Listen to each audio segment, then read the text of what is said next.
Welcome to lesson 1.2.3's review and preview. I am so glad you are here. You got this. And let's just jump right into the math. All right, so we're going to start here. It says find the slope and intercepts of 3x plus 4y equals 12. So we're going to start by finding the intercepts, and you will find that we know what the slope is when we go to the next slide. But let's start here. So first up, they've given us this equation in standard form, and that's a great way to actually find just the intercepts and have 2 points, and you can just graph the line, which you'll also see in a video. But let's solve for those first. So I'm going to start by putting 0 in for x. And then I'm going, so that means 3 times 0 is 0. So I've got 4y equals 12. I'm going to divide by 4, which means y equals 3. So what I'm going to do is I've got my y-intercept now, and that is 0, 3. And then, so that's the y-intercept. So now let's do the x-intercept. So on the x-intercept, that means I'm plugging the 0 into the y this time. And when I do that, I have 3x equals 12, and x will equal 4. So my x-intercept is 4, 0. So I now have my 2 points that I can use on the next video to have, or on the next slide, which is a video, to show you how to graph that line and talk about the slope of this problem as well. So let's move on. Okay, so on the side of this graph, you're going to see the work that we did to find the x and y intercept. And so what I'm going to go ahead and do is I'm going to put in the points for the y-intercept first. And I like this about Desmos because you can actually type things in and figure them out quickly. So what I'm going to do is I'm going to hit this gear, and it gives you some options here, but I want the table because I want to be able to put my x-intercept also in that table. All right, so now what you see here are the 2 points that we figured out, the y-intercept at 0, 3 and the x-intercept at 4, 0. But now what I'm going to do is I'm going to type in the original equation, because if we've done this correctly, then our line should go directly through the 2 points we graphed, and there they are. Okay, and this is really nice with the standard form of equation because it makes it easier to find the intercepts, especially when you get to equations where there are large numbers. But if you wanted to, you could also do this in y equals mx plus b form, and I can just do that by looking at the points we plotted. Well, our slope here looks like it's a down 3 over 4, and you can tell it's a negative slope because it goes down to the right. So what I'm going to do is I'm going to type in y equals, and it's negative 3/4, and then I got to hit the arrow over for x, and then my intercept is 3, so I just hit plus 3. And there you see that they are the same line. You've got the standard form in this line, and you've got the slope-intercept form in this line, and we did it all by starting with the intercepts. So that should help, and we're moving on. So this is 1-105, and you won't see any additional writing on this slide because all we need is this video to explain it. And so I'm going to go ahead and just get started by putting the points in. They asked us to graph the points 2, 0. And so then I'm going to go ahead up here to the gear, just like I did on the last problem, and get the table. And then I'm going to plug in 0, negative 3. Okay. And you'll see that I have the 2 points plotted here. So now all I have to do is come up with the equation for that. And this is pretty algebra 1-ish. So you should be okay with this once I review it. All I'm going to do is figure out what's my rise over my run. So I'm going to rise 3 and run 2. And it's in a positive direction, so that means my slope is 3/2. So y equals 3 divided by 2, because it's our rise over our run, x, and then we're going to look at what our y-intercept is. It's negative 3, so we're just going to go ahead and put minus 3, and then you have the line that goes through the 2 points that they have given us, and that is all you need for this particular problem. All right, so 106 says, please solve each equation below. Give solutions in both radical and decimal form. I'm going to give you the radical solutions on this slide, then we're moving to a decimal, and I'll show you why in a little bit. But first off, if you remember what I taught you about AC, or your teacher taught you about it, about the diamond method, this is how you can tell if something's factorable. All right, so in this case, my A equals 1, B equals 3, and C equals negative 3. So my A times C is going to be negative 3, and my B is going to be 3. Okay, first of all, there are no two numbers that multiply to negative 3 and 3, so none. So therefore, we have to do this quadratic formula. So in the quadratic formula, we're going to take all of that information and we're going to say x equals, and I've got it down here for you just so you can see it. And it's got to be a negative b, so it's a negative 3, plus or minus, under the radical, a b squared, minus 4 times 1 times negative 3. Notice I put everything in parentheses. That helps save everything as far as numbers from getting confused in subtraction and all that good stuff. So the next line is x equals 3 plus or minus, well, 3 squared is 9, and negative, so it's minus 4 times 1 times negative 3, so that's going to be a plus 12. So that gives you x equals 3 plus or minus the square root of 21 over 2. Those are your two zeros because of this little thing here. And this is the simplest radical form because the square root of 21 cannot be broken down any farther. So we leave it like that for now. And then we go to part B. Okay, part B, same thing. If I write out so first off, on this particular problem, I have to get this into quadratic form. So I have to get it equal to 0. So I'm going to move over the 12. So it's going to be 3x squared minus 7x minus 12 equals 0. So my A in this case is 3, B is negative 7, and C is negative 12. So A times C is a negative 36. And B is a negative 7. There are no two numbers that multiply to 36 and add up to a negative 7. So we are going to, and I should say multiply to a negative 36, add up to a negative 7. So again, we're going to use the quadratic formula. So I'm going to go ahead and remember it's a negative, let me get the right color here, a negative B. So we've got a negative 7 as our B, plus or minus, and then underneath we have our negative 7 squared. Notice I put it in parentheses to protect it. Minus 4 times A, which is 3, times C, which is negative 12. All right. All over 2 times 3. All right, well, that changes the first part to 7. Then we have 49 plus 144. All over 6.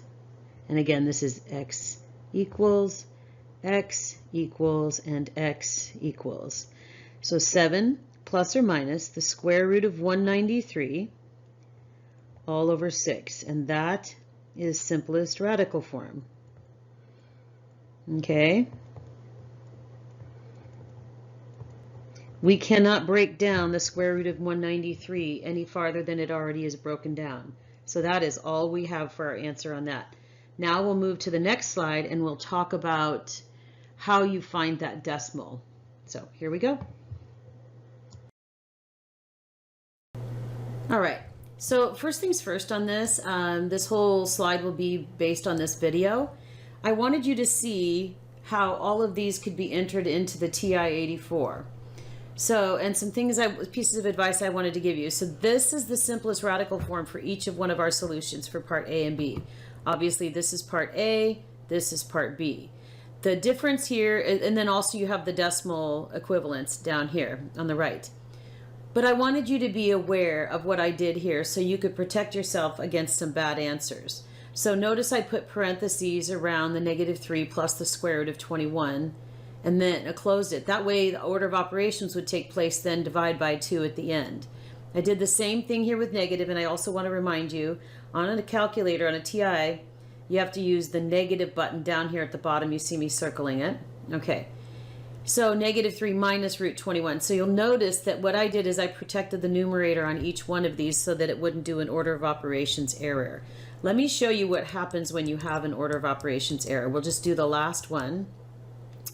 So if I just put in 7 minus second square root of 193, and then when you do this, you do have to come out from under that radical so it doesn't do anything weird. Then I did divide by 6. Watch the answer. Completely different, okay?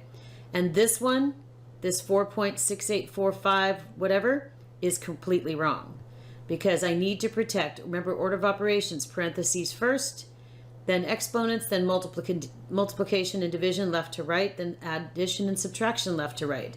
So you got to do the parentheses first, protect that numerator by putting parentheses around it. All right, now let me go back. So we have talked about, I've already showed you what those answers are, but let me show you another way of figuring it out. I've gone to y equals. I have both of these equations in here right now. I'm only worried about this one right now because we're going to go talk about how to find the decimal equivalents of those radicals just by using the graph. So I'm going to hit graph. All right, and now you see it. So the next thing I'm going to do is I want to calculate my zeros. See this? It's not nice and neat on there, which also tells you why we had simplest radical form and why we had decimals. But what I'm going to do is I'm going to go over here and I'm going to hit second calc, which is like the trace button, okay? Second trace. And then I'm looking at my menu here and I want to because I want to find the zeros. And you see my cursor over here flashing. I'm going to scroll over to where I'm a little to the left, or in this case, above the x-axis. See, I'm at 0.7 here for the y. I'm going to hit enter. That changes it from left bound to right bound. And now I'm going to go below. You can see I have a negative here, so now I'm technically below. And I'm going to hit enter again, and it gives rid of right bound, and it gives me guess. Then I'm going to hit enter. And that's exactly the decimal that we came up with earlier. Negative 3.79. And I rounded it to negative 3.79, which is a good place to round it given what's following it. Okay. Now we need to find the other zero. Okay. So second trace button, which says calc above it. That's what I'm trying to get you to understand. Then hit 2 again. And then we're going to scroll all the way to the other side. Again, it's to the left, which in this case is a little bit below. And see how I'm at a negative 0.8 here? Well, I'm just going to go ahead and hit enter here because I'm pretty close. Okay, and then I'm going to go above, and it's 0.55, so I'm going to hit enter again. Notice I'm now at a guess point. And that's exactly what we came up with. It's 0.79 for our other answer. Okay, so that takes care of that graph. Now let's go to the other y equals. And this is also helpful for you to know, as long as this equals is highlighted in black, that means the graph is going to be graphed. But if you don't want to graph it, it's a little different than Desmos, then you can highlight it, hit enter, and it changes it. Then you can scroll down to the other equation, do the same thing, hit enter, and now it will graph the other equation. All right, so, and you can see that because if I move away, see how it's black, highlighted in black. So now I'm going to hit graph, and we're going to see the other graph. Notice I don't see the bottom of the parabola. At this point, that doesn't matter because we are just trying to find out what the zeros are. We're just trying to figure out where the intercepts are at x. And again, we've already shown you those answers on that first part of the screen, but let's show you how to do it with the calculator again, because this is going to be hugely helpful for those people that are going to be moving on, taking SATs, go to pre-calc, things like that. The more you know how to use this Texas Instrument calculator, the better, because they're not going to let you use Desmos on an online test. Pretty much can tell you that. And they're also not going to let you use Desmos in class. Most teachers won't because it's just so tempting to go and find answers other places. So let's figure out how to find this left zero. So let's, again, second trace, which is also the calc button. I'm going to go to 2. I'm going to hit enter. Well, I'm not going to hit enter. I'm going to scroll. I'm going to go look and find. I got to find my, oh, there's my cursor. Sometimes you have to go find it. So when you're looking for it, look at the values down here. And when you know y is getting close to 0, then you know you're in a good spot. All right, so we're to the left, again, of the x-axis. It's above in this case, but it's a left bound, as you can see here, left bound. So they're thinking from negative infinity to positive infinity. And so this is left of what the 0 would be.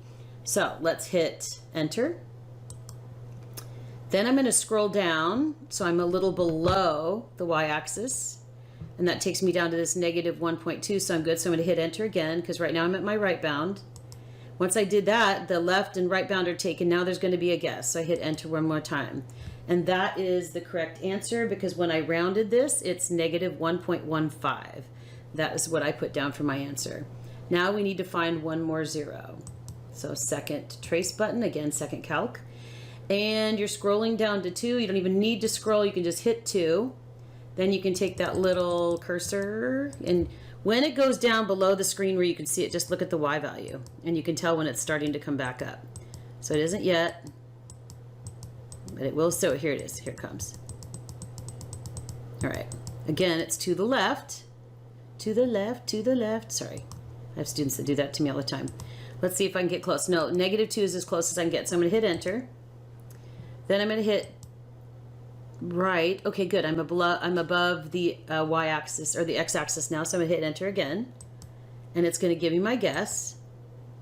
And there's my answer. 3.48 is definitely what the other zero was. So you now have the decimal and you have the simplest radical form in your answers. So hopefully you understood that, and hopefully this little calculator explanation helped you as well, because it's just hugely important to understand how to use the TIs.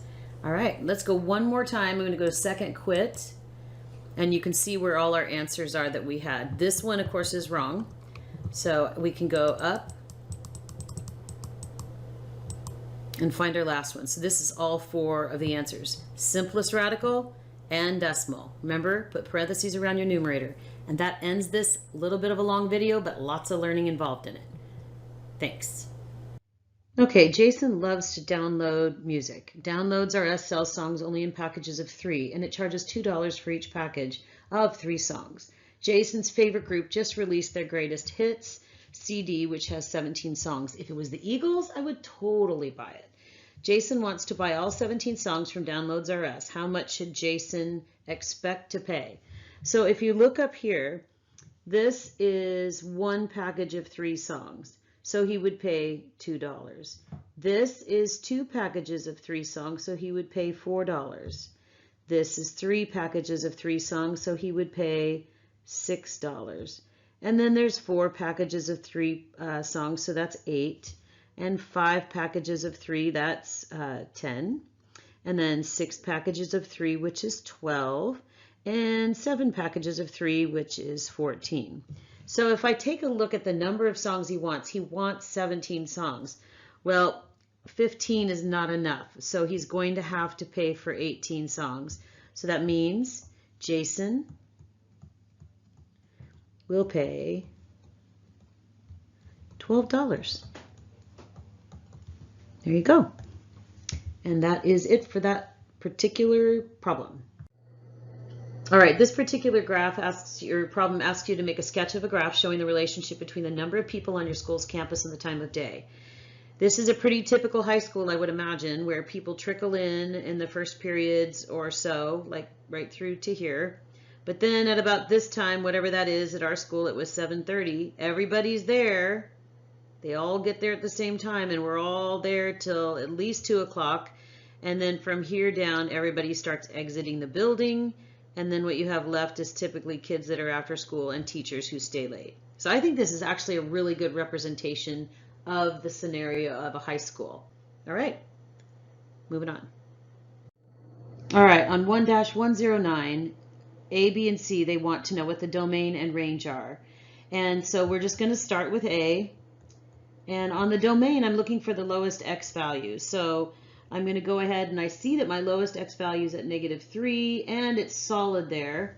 So I know it's going to be x is greater than or equal to -3. That's why I have the greater than or equal to, because of the solid point. Then I'm going to look for my highest x value, which is 3, yet that point is open. So it means it's less than 3, but not less than or equal to 3, because 3 is actually not part of the solution set. Now on the range, there are only 3 values, and that's because you have -2 here, you have 1, and you have 3. So you're just going to write those in roster notation. Okay, let me go over that again. And that is going to be -2, 1, and 3. And your teacher may have another way they want to have you show that, but that's a perfect notation for listing what the range is on something where there's not that many values. All right, let's go to B. On B, the domain is just x equals 2. And that is because it's a vertical line, and that's the only x value in the entire equation, or the entire graph. So then the range, though, it goes to negative infinity and positive infinity. So your y is less than infinity and greater than negative infinity. Notice I don't put less than or equal to or greater than or equal to, because you can't say that you're equal to infinity because you never get there. It's not defined. Okay, now we're going to go to C. C, if you look, my lowest x value is at negative 2. So all I have to say on C, because it goes off to positive and negative infinity, is that the domain x is greater than or equal to negative 2. The range, however, goes off to positive and negative infinity in both directions for all real numbers. So y, again, is less than infinity and greater than negative infinity. And that is it for this particular slide. So I hope you like my little rolling dice there. I just didn't have any graphics, and I thought, oh, this screen is just so boring. So we're going to look at this, but I don't know how to say this person's name, whether it's a gentleman, a lady, I'm not sure. Rieger has a collection of 6-sided number cubes. I'm sorry if you have that name and I just mangled it. He takes one out to roll it. What are all the possible outcomes that can come up? Well, on a 6-sided dice, you have 1, 2, 3, 4, 5, and 6. Those are all the possible outcomes. Well, what is the probability that a 4 comes up? Well, the probability of a 4 coming up is just you have one value that can be a 4 over the possible outcomes of 6. So, or total outcomes. So 1 over 6. Then on number 3, what is the probability that the number that comes up is less than 5? So probability that our number is less than 5 is 4 over 6, because we have 1, 2, 3, and 4, and that's the number over the total outcomes.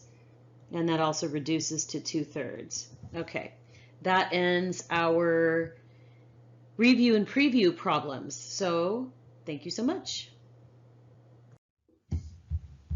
Okay, I hope you enjoyed this video and I hope you learned a lot. If you have any questions, please leave them in the comment section of the video below. We'd love a thumbs up, and if you want more videos, please subscribe and we'll get them to you, the notifications to you as they come up. Take care.